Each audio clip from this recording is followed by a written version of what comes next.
Why was Mickey and Trudy Thompson killed execution style right outside their home in California? Money, revenge, and mysteries you did not know on the assassination of one of the fastest legends of the automotive industry, Mickey Thompson. Some viewers may find the following video disturbing. Viewer discretion is advised. Mickey Thompson was famous for being the fastest man on wheels. He even broke a record at Salt Flat, Utah. This man really went 406 miles per hour. And he was famous for many things: race car driver, performance, race parts. And he even was famous for opening a dirt racing stadium. This man was truly a legend. He was on a league of his own. He was always breaking records and chasing the impossible ones. Because why not? He was married once, but then he found true love. His second wife, Trudy. They fell in love instantly, became soulmates and business partners. Mickey was great at promoting everything, while on the business side, Trudy knew how to negotiate, talk, and work with people, and they made a lot of money together. And now prosecutors believe on March 16, 1988, around 6:05 a.m., Mickey and Trudy were getting ready to leave their home to the office at their stadium. Trudy was backing up the van when the remote controller for the garage was not working. So Mickey goes to the garage door to help Trudy when suddenly a shot goes off. Mickey has been shot on the leg. He goes down on his knees, but still conscious. Trudy sees this and the shooter starts blasting at her. Trudy starts backing up the van where she crashes into a wall. Meanwhile, Mickey Thompson, still conscious, on his knees, leaning against a wall, when he sees his wife Trudy stumbling out the van and going down. Suddenly, the shooter starts walking out to her and just shoots her right on the head. And sadly, Mickey witnesses all this. Then, out of nowhere, a second shooter comes out the bushes, points his gun right on Mickey's temple, and kills him instantly, execution style. They were both fatally shot, and the manhunt for the killers began. Multiple witnesses heard the shots, including their 12-year-old neighbor, whose house was on top of a hill with a clear view of the scene. The 12-year-old neighbor stated she ran to the window where she saw one of the killers shot Trudy, followed by the second shooter, ending Mickey's life. She told the police that she saw two men running down the driveway, getting on their bikes and riding away. She and her father ran to Trudy's aid, but sadly, it was too late. A second witness, whose house was right behind the Thompson's house, he told the police that he also witnessed two black men getting on their bikes and riding away. A third witness, who she was driving close to the crime scene, because one of them fell off his bike right in front of her car, where she took a nice look at one of the killers, and thanks to that, she was able to help the forensic artist make a sketch. A stun gun was found at the crime scene. And remember this stun gun, I'm gonna tell you guys why later in the video. Trudy's jewelry, expensive jewelry, was found in the van, so robbery was not the motive. The lack of forensic evidence was insane that this case went cold for about 11 years. So who did it? Mickey Thompson had told one of his neighbors that if something ever happened to him, it was his old business partner, Michael Goodwin.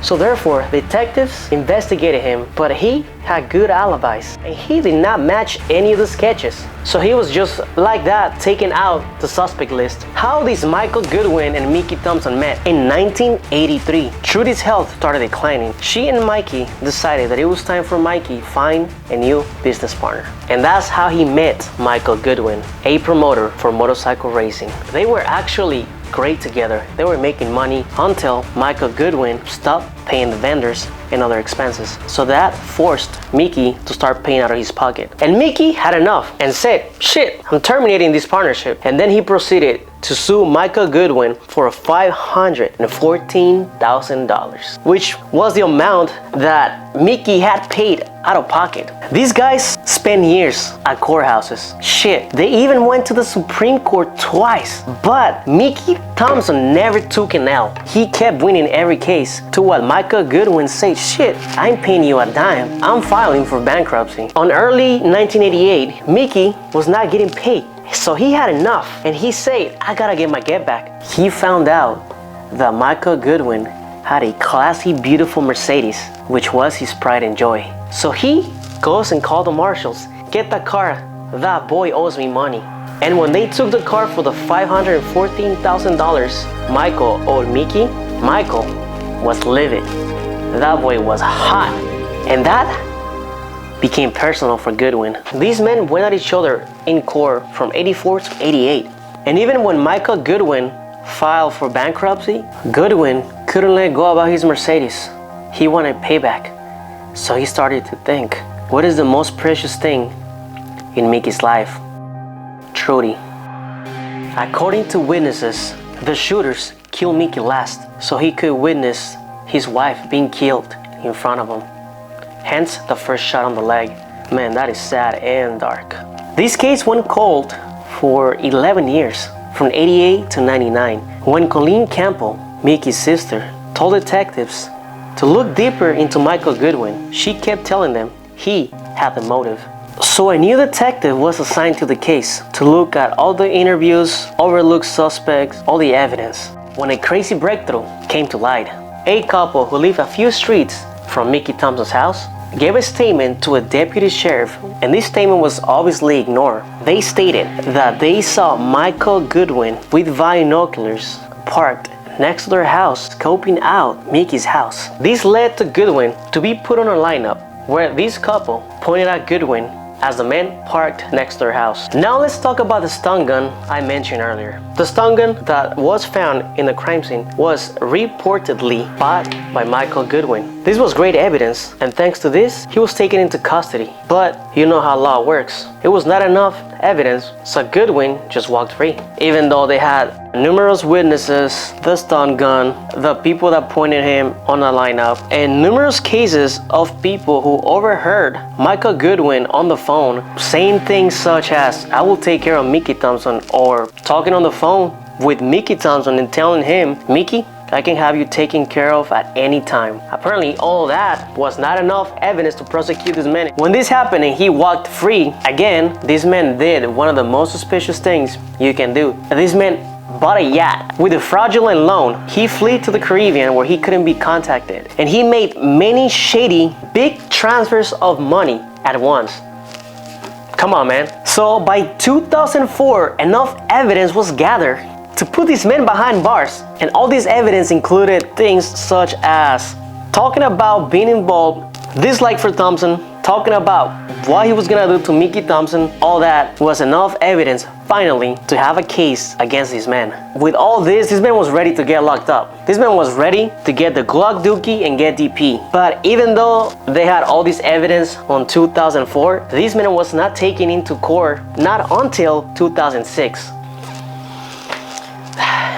Excuse me, December 2006. Goodwin was found guilty, sentenced to life in prison without the possibility of parole. Justice was finally served after 18 years. And don't you forget about the most important thing about this case, the two killers.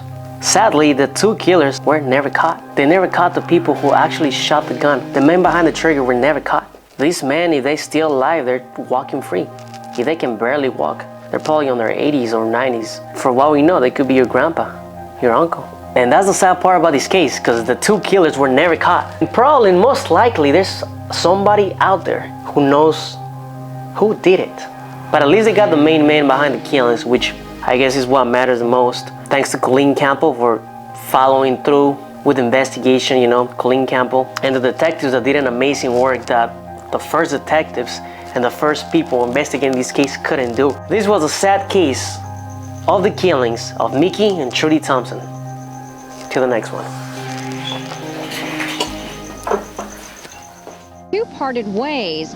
Thompson sued and won a lawsuit settlement against Goodwin for $500,000. Well, shortly thereafter, Goodwin filed for bankruptcy, and now prosecutors believe that Goodwin hired hitmen to kill Thompson and his wife in their... The only thing I know about this case is what I've read and seen after the case occurred.